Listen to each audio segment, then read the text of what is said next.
Legislation का process, सबसे पहले क्या होता है? सबसे पहले एक बिल प्रेजेंट होता है किसी भी हाउस में। बिल किसे कहते हैं? एक कानून का मुसव्वदा, एक ऐसा कानून जो अभी पास नहीं हुआ, ड्राफ्ट ऑफ लॉ, यानी कि नेशनल असेंबली हो या सेनेट हो, इनमें से कहीं ना कहीं से एक बिल पेश किया जाता है। उस बिल को अप्रूव किया जाता है, यानी कि नेशनल असेंबली में हो सकता है, हम कहते हैं ना एक करारदाद पेश की, एक बिल पेश किया, तो एक बिल पेश होता है, पहले नेशनल असेंबली में पेश हुआ तो वहां के लोग उसे अप्रूव करेंगे, या फर्ज करें सेनेट में हुआ है, तो इसलिए मैं सेनेट नहीं बोल रहा, मैं बोल रहा हूँ ईदर हाउस। किसी भी हाउस में अगर एक बिल पेश होगा तो वो बिल दूसरे हाउस को भेजा जाएगा, यानी कि पहले ये पास होगा उस हाउस में जिधर ओरिजिनेट हुआ है, देन वो ट्रांसफर कर दिया जाएगा टू द अदर हाउस, यानी सेनेट में शुरू हुआ था तो वो पास करके नेशनल असेंबली को भेजेंगे, नेशनल असेंबली में शुरू हुआ है तो वो पास करके सेनेट को भेजेंगे। देन फिर क्या होगा? If the bill is also passed by other house, अगर वो दूसरे वाले हाउस ने भी विदाउट एनी अमेंडमेंट ओके कर दिया, तो ये पेश कर दिया जाएगा प्रेसिडेंट को कि आप भी मंजूरी दे दें।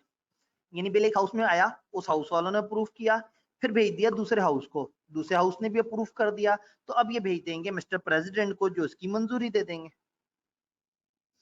अच्छा, फर्ज करें सेकंड केस, अगर बिल पहले हाउस ने पास किया, दूसरे के पास गया और दूसरे ने पास कर दिया विद अमेंडमेंट, उन्होंने कहा हम पास कर रहे हैं लेकिन इसमें दो चीजें हमारी भी ऐड कर दो, तो फिर ये वापस चला जाएगा पहले वाले हाउस में जहां वो शुरू हुआ था, और अगर वो हाउस भी उसको ओके कर दे तो अब अगेन दोनों ओके कर चुके हुए हैं, अब ये प्रेसिडेंट के पास पहुंच जाएगा कि आप इसको अप्रूव कर दें।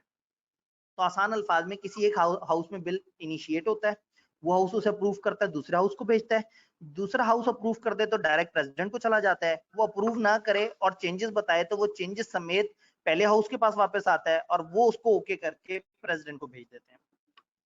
कुछ केसेस में आपको ज्वाइंट सिटिंग करनी पड़ती है दोनों हाउसेस की, नेशनल असेंबली और सेनेट की। वो कब होता है? फर्ज करें पहली इदारे ने बिल भेजा दूसरे को और दूसरे ने उसको रिजेक्ट कर दिया या 90 दिन तक उसे पास ही नहीं किया। भाई एक तो ये ना कि बिल गया और वो उसके ऊपर कहें कि इसमें हमारी ये अमेंडमेंट है, वो अगर रिजेक्ट कर देते हैं या वो 90 दिन तक उसके ऊपर कोई कार्रवाई नहीं करते, या एक बिल अमेंडमेंट के बाद दूसरे हाउस ने अमेंड किया और पहले हाउस को भेजा और उन्होंने कहा ना हम तो नहीं वो करते। इन एनी केस जब दोनों हाउस में झगड़ा आ जाए, कंफ्लिक्ट आ जाए, जब एक दूसरे की बात ना सुन रहे हो, तो फिर एक कंबाइंड ज्वाइंट सिटिंग बुलाई जाती है जिसमें नेशनल असेंबली और सेनेट के लोग इकट्ठे बैठते हैं और वहां पे फिर मेजॉरिटी ऑफ वोट से जो फैसला होता है वो फैसला करने के बाद मिस्टर प्रेसिडेंट को कह दिया जाता है ए फड़ो बिल, ए फाइनल हो गया जी।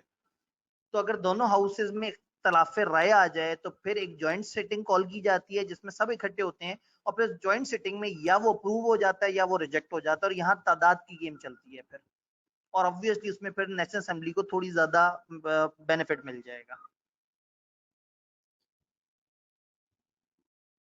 अब इन सारे केसेस में जब भी बिल प्रेसिडेंट तक पहुंच रहा है तो उसके बाद क्या हो रहा है?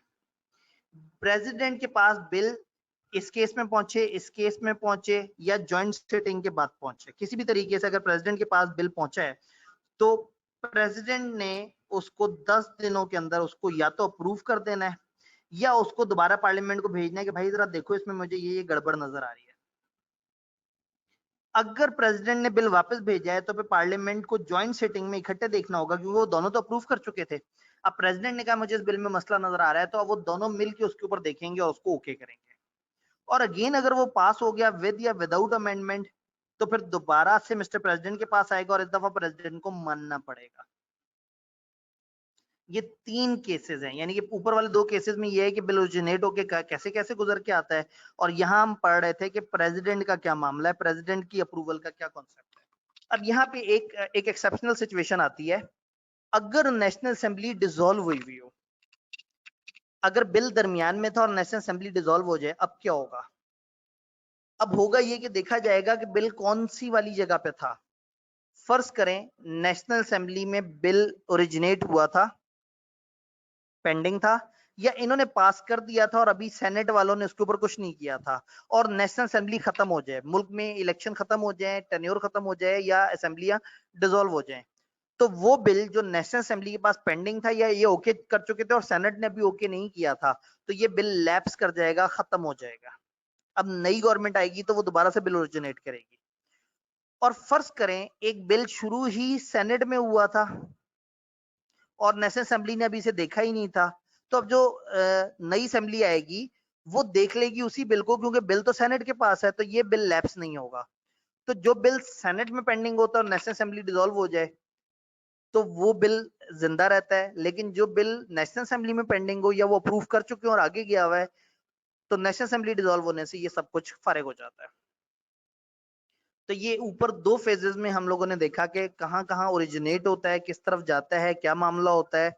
बड़ा मजेदार सा सिस्टम है पाकिस्तान का कानूनी सिस्टम। आप ये देखें, इन तीनों का मेन काम है कानून साजी, कानून बने, ऐसा कानून बने जिसमें पाकिस्तान के मेजॉरिटी लोगों की अक्सरियत हो। यहाँ पे एक छोटी सी डिस्कशन है, ऑर्डिनेंस। प्रेसिडेंट के पास ये पावर है कि वो ऑर्डिनेंस लेके आ सकता है। जब नेशनल असेंबली सेशन में नहीं होती ना, मौजूद नहीं होती, तो प्रेसिडेंट एक ऑर्डिनेंस लेके आता है।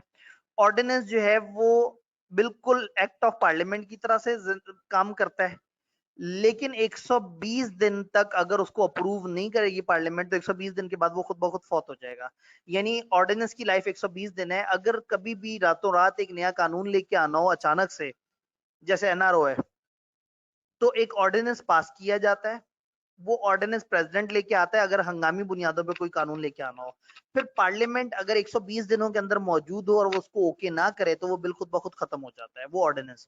तो ऑर्डिनेंस की लाइफ 120 दिन होती है, लेकिन 120 दिन में अगर पार्लियामेंट इसको ओके कर दे तो फिर ये चलता रहता है। जिस तरह से एक्ट बनने के बाद चलते रहते हैं, इस तरह से कुछ ऑर्डिनेंसेस भी ऐसे हैं जो उस जमाने में आए थे जब फौज की हुकूमत थी, जैसे इनकम टैक्स ऑर्डिनेंस 2001 में आया था, जैसे कंपनीज ऑर्डिनेंस 1984 में आया था। ये दोनों जमाने ऐसे थे जब फौज थी, पार्लियामेंट का वजूद नहीं था, तो वो ऑर्डिनेंस अभी तक चल रहे थे और कुछ अरसे पहले ही कंपनीज ऑर्डिनेंस खत्म हुआ है। इसमें कॉन्सेप्ट आता है मनी बिल का, रुपए पैसे का। ये जो वो नहीं होता बजट वगैरह से रिलेटेड मामला, तो बजट में हम सेनेट को बीच में नहीं घुसाते, नहीं तो इतना लंबा प्रोसेस हो जाएगा कि गवर्नमेंट के इदारे बेचारे पैसों को तरस रहे होंगे और उन तक पैसे नहीं पहुंच रहे होंगे। तो मनी बिल हमेशा नेशनल असेंबली में ओरिजिनेट होगा, सेनेट का इसमें कोई रोल नहीं। और जब वो पास कर देंगे तो विदाउट ट्रांसमिटिंग टू सेनेट हम मिस्टर प्रेसिडेंट को वो पेश कर देंगे कि भाई आप इसको अप्रूव कर दें। तो प्रेसिडेंट नेशनल असेंबली और सेनेट के बनाए हुए कवानीन को ओके करता है, लेकिन मनी बिल के केस में सेनेट को गायब कर देंगे इस कहानी से। नेशनल असेंबली बनाएगी, ओके करेगी और मिस्टर प्रेसिडेंट को भेज देगी कि काइंडली आप इसे अप्रूव कर दें। अपना बहुत बहुत ख्याल रखिएगा। अल्लाह हाफिज।